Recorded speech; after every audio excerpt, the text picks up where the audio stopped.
বৃষ্টি এলেই হাঁসগুলো থই থই করে পানিতে নামে এবং তারা আনন্দের সাথে গোসল করে এবং তারা তাদের আত্মিক শান্তি মেটায়। কিন্তু এইদিকে বৃষ্টিতে বগুড়াতে কবরস্থানগুলো ডুবে যাচ্ছে।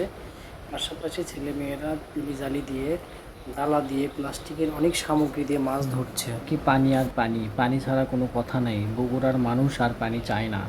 আর নিউজগুলো দেখলেও দেখা যাচ্ছে সারা বাংলাদেশে পানির সমাহার। আসলে এত পানি মানুষ কখনো কল্পনা করেনি। আর ছোট ছোট বাচ্চারা তারা তাদের সংসারের চাহিদা মেটানোর জন্য পেলি জালি দিয়ে মাছ ধরছে, অনেকে ডালা দিয়ে মাছ ধরছে। কিন্তু এই বৃষ্টি তো মানুষকে দমিয়ে রাখতে পারছে না। এই বৃষ্টিতে এসএসসি পরীক্ষার্থীরা পরীক্ষা দিচ্ছে, তারা তাদের কষ্টগুলো জানাচ্ছে। আসলে এত মানুষ বৃষ্টি এবারে এক কল্পনাহীন বৃষ্টি। কেউ কখনো কল্পনাই করেনি এই সিজনে এত বৃষ্টি হবে। এই বৃষ্টিতে চট্টগ্রাম তলিয়ে যাচ্ছে।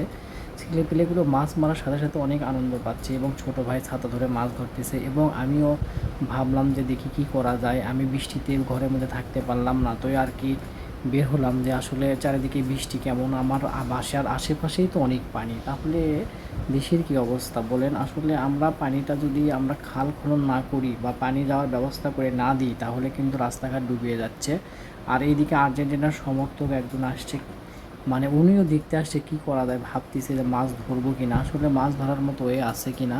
তো এদিকে একটা বাচ্চা ক্ষুধা লাগছে, সে টিফিন নিয়ে আসতেছে, তার মানে বিস্কিট খেতে ইচ্ছে হয়েছিল তাই সে খাবার নিয়ে আসছে। আর এদিকে আমি চিন্তা করলাম কি করা যায়, সবাই যদি মাছ ধরে আমি কেন মাছ ধরবো না, আমিও ঘরে বসে থাকতে পারলাম না। ভিডিওটা ভালো লাগলে অবশ্যই লাইক শেয়ার কমেন্ট করবেন। আসসালামু আলাইকুম, সবাই ভালো থাকবেন।